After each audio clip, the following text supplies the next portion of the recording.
नमस्कार। बिहार लोक सेवा आयोग का सबसे महत्वपूर्ण चरण मुख्य परीक्षा का चरण होता है।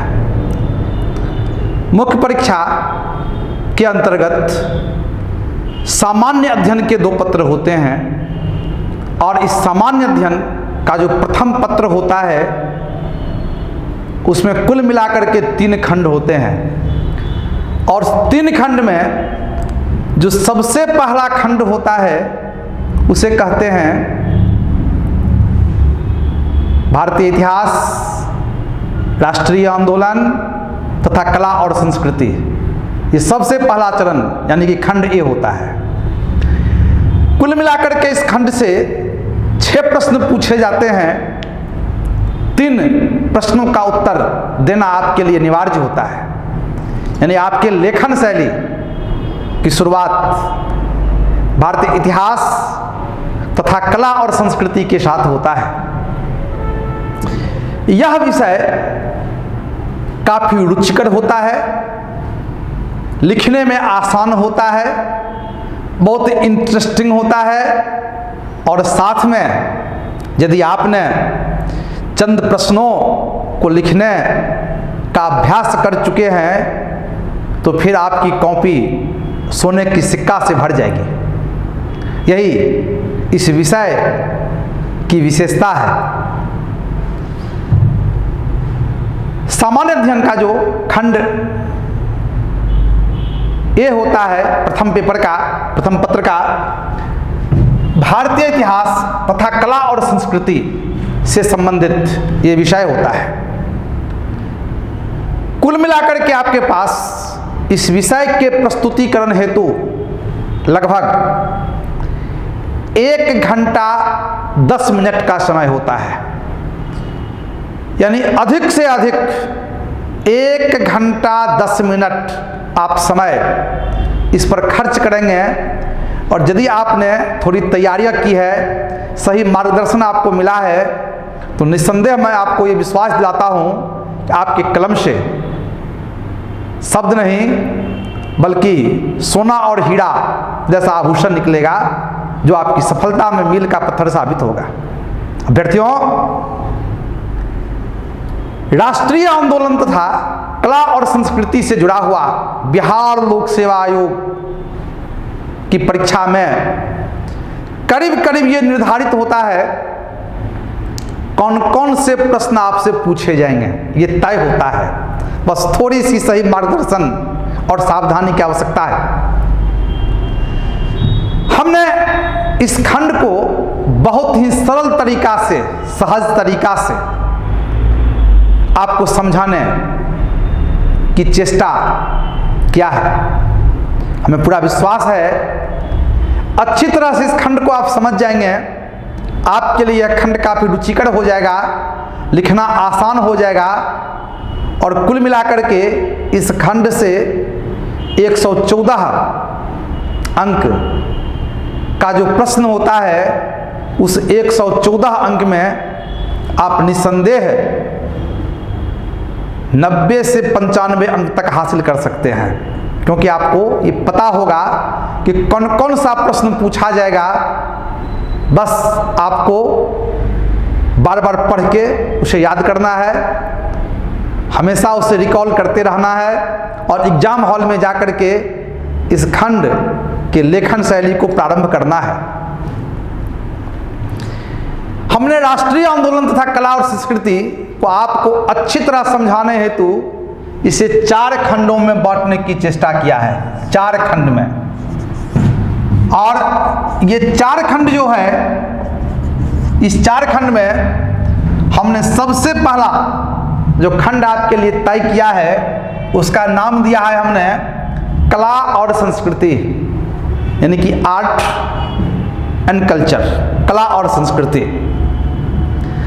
अब तक जो परिपाटी रही है बिहार लोक सेवा आयोग की परीक्षा में, वो कला के 3 क्षेत्र को टच किया है। 3 क्षेत्र से अब तक सवाल पूछे जाते रहे हैं, 3 कला।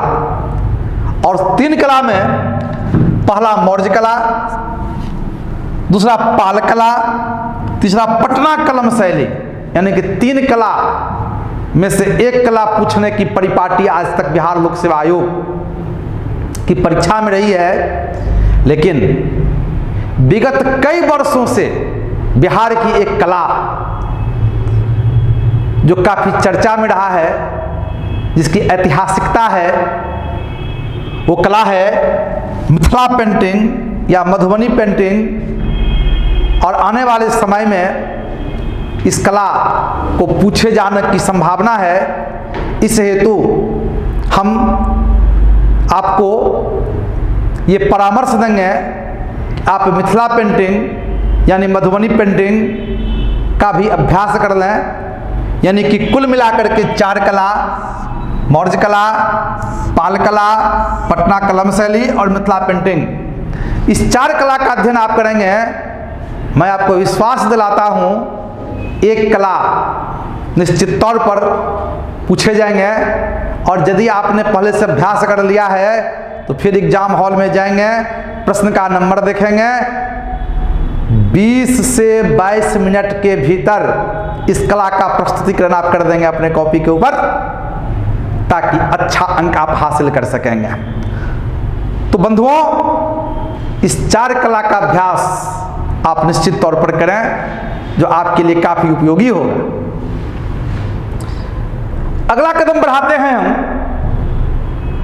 इस खंड से, और हमने उसे आपकी सुविधा हेतु नाम दिया है राष्ट्रीय आंदोलन, नेशनल मूवमेंट, राष्ट्रीय आंदोलन। प्रिय अभ्यर्थियों, मैं आपको यहां बता दूं कि कहने के लिए इसका नाम दिया गया भारतीय इतिहास, लेकिन राष्ट्रीय आंदोलन, नेशनल मूवमेंट, अर्थात 1857 ईस्वी से लेकर के 1947 के बीच की जो घटना है, वहीं से सवाल पूछे जाते हैं। इसीलिए आप प्राचीन भारत का, मध्य भारत का जो प्रश्न है, जो टॉपिक है, उसमें अपने को भटकाने की चेष्टा नहीं करेंगे मुख्य परीक्षा में। राष्ट्रीय आंदोलन से जुड़ा हुआ जो सवाल पूछा जाता है जनरली, जहां से मजे में आप 2 सवाल लिख सकते हैं, एक का लिखना तो तय रहता है।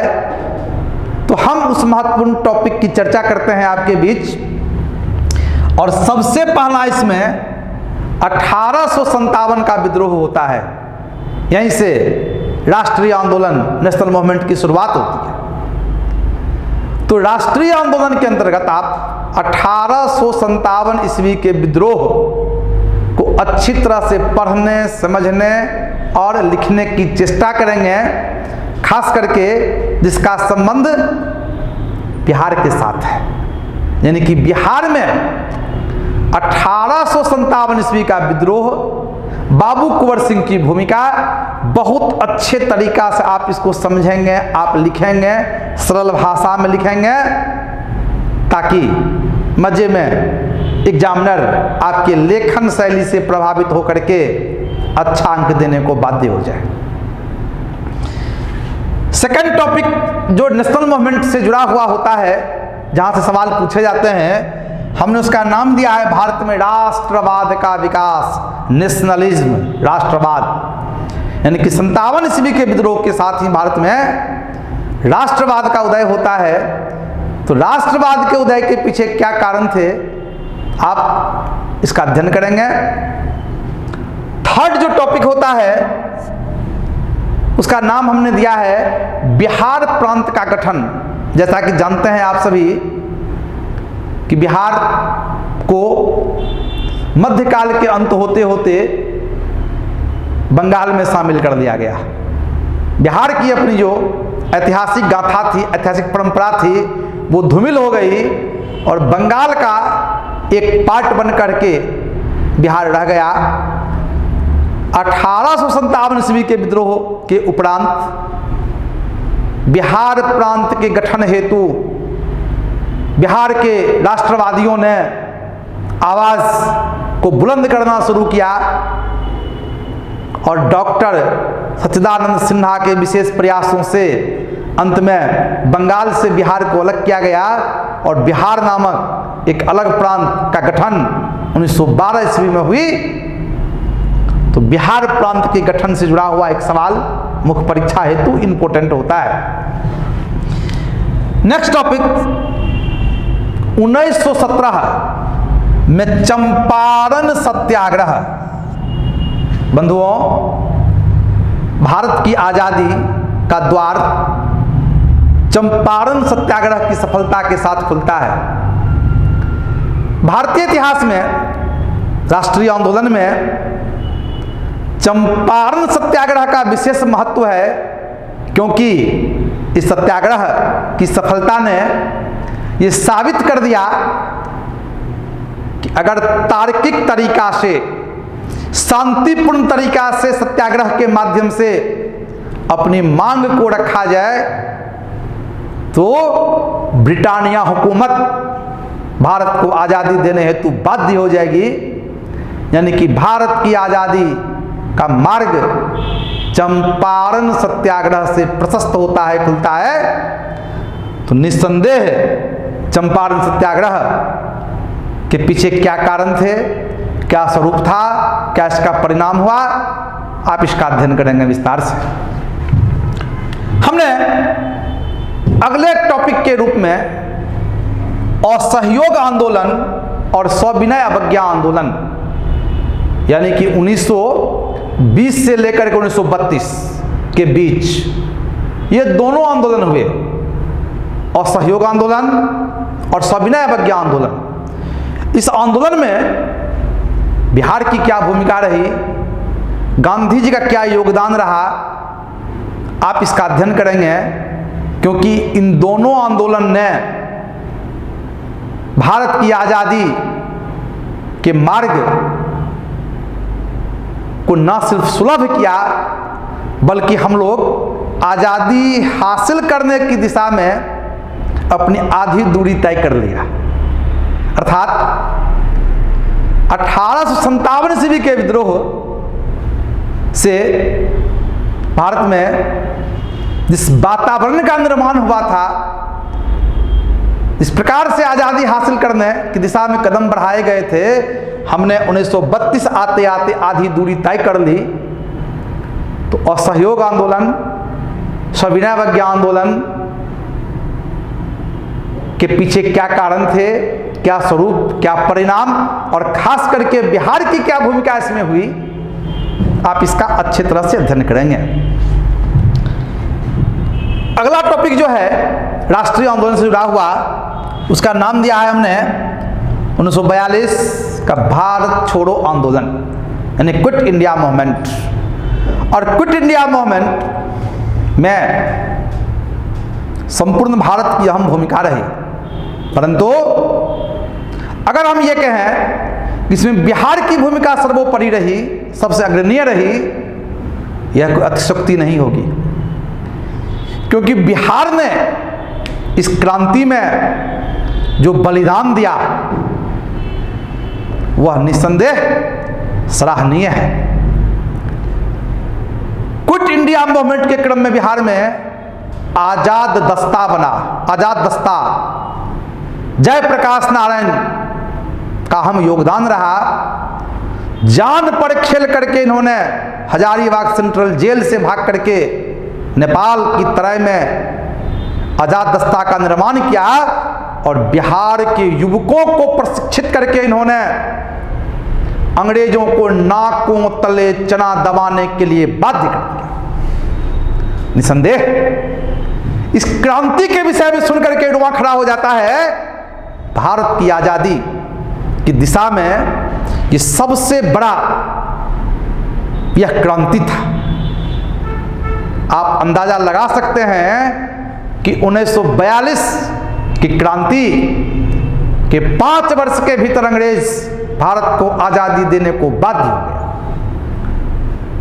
तो 1942 की क्रांति, इसमें बिहार का योगदान और खास करके इसमें आजाद दस्ता की क्या भूमिका रही, आप इसका अध्ययन करेंगे। नेक्स्ट टॉपिक के रूप में हमने जो चर्चा किया है उसका नाम दिया है बिहार में किसान आंदोलन। किसान आंदोलन तो पूरे भारत में हुए थे, बंगाल में, उत्तर प्रदेश में, दक्षिण भारत में, लेकिन बिहार के किसान आंदोलन का अपना खास महत्व है। और इस आंदोलन में जो सबसे बड़ा योगदान रहा, स्वामी सहजानंद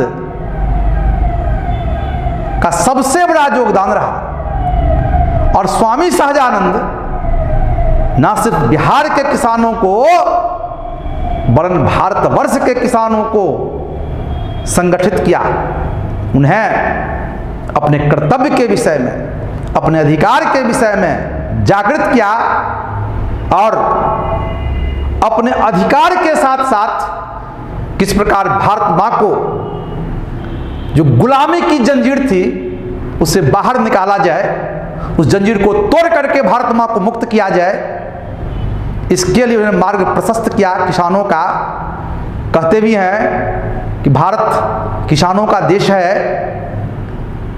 अभी भी भारत में 70% किसान हैं।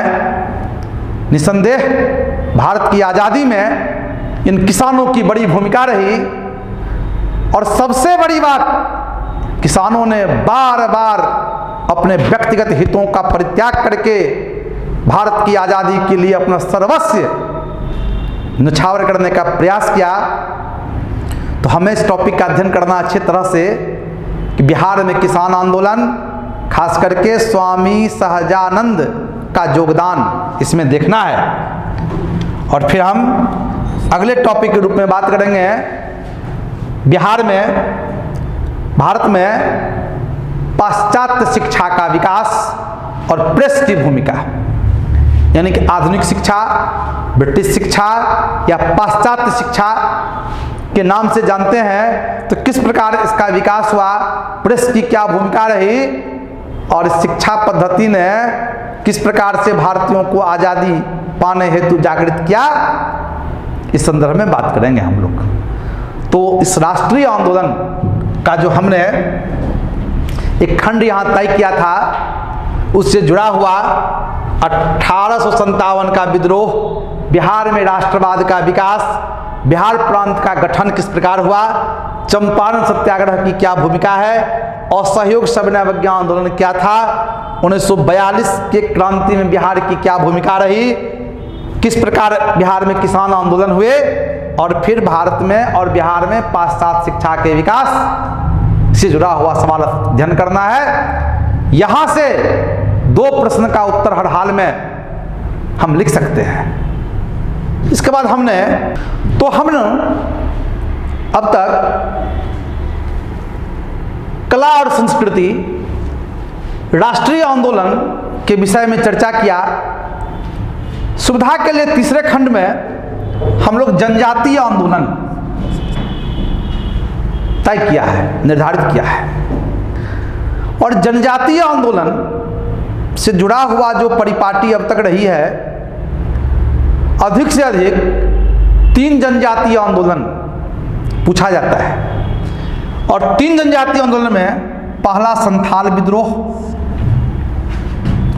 दूसरा बिरसा मुंडा आंदोलन और तीसरा ताना भगत आंदोलन, या ऐसे ही कहते हैं हम लोग जतरा भगत आंदोलन। तो ये 3 जनजातीय आंदोलन है और 3 जनजातीय आंदोलन का अध्ययन करके हम एक सवाल का जवाब यहाँ से लिख सकते हैं। और अब हम आते हैं चौथे सेक्शन में, चौथे खंड में, जो आपकी सुविधा के लिए हमने तय किया है और इसका नाम दिया है विचार या चिंतन या दर्शन, यानी कि थॉट। सामान्यतया चिंतन से, दर्शन से 3 से 4 दर्शन से जुड़ा हुआ सवाल पूछा जाता है। और इसमें जो सबसे पहला दर्शन है वह महात्मा गांधी का दर्शन, गांधी जी का दर्शन, दूसरा पंडित जवाहरलाल नेहरू का दर्शन, तीसरा रविंद्रनाथ टैगोर का दर्शन और चौथा जयप्रकाश नारायण का दर्शन। जनरली ऊपर का जो 3 दर्शन है वहाँ से प्रश्न पूछने की परिपाटी रही है, लेकिन हाल के दिनों में जयप्रकाश नारायण जैसे कुछ शख्सियत से जुड़ा हुआ भी सवाल पूछा जाता है, तो यदि हम लोग इसके विषय में भी जान लें तो बड़ी सहूलियत होगी एग्ज़ाम में उत्तर लिखने हेतु।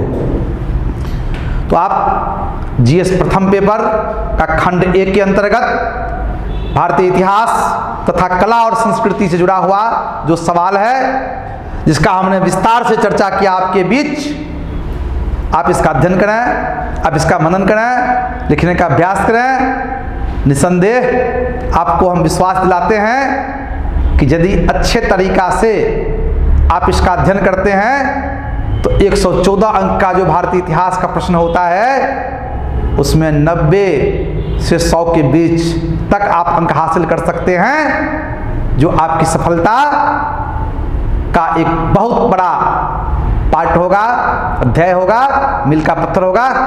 नमस्कार।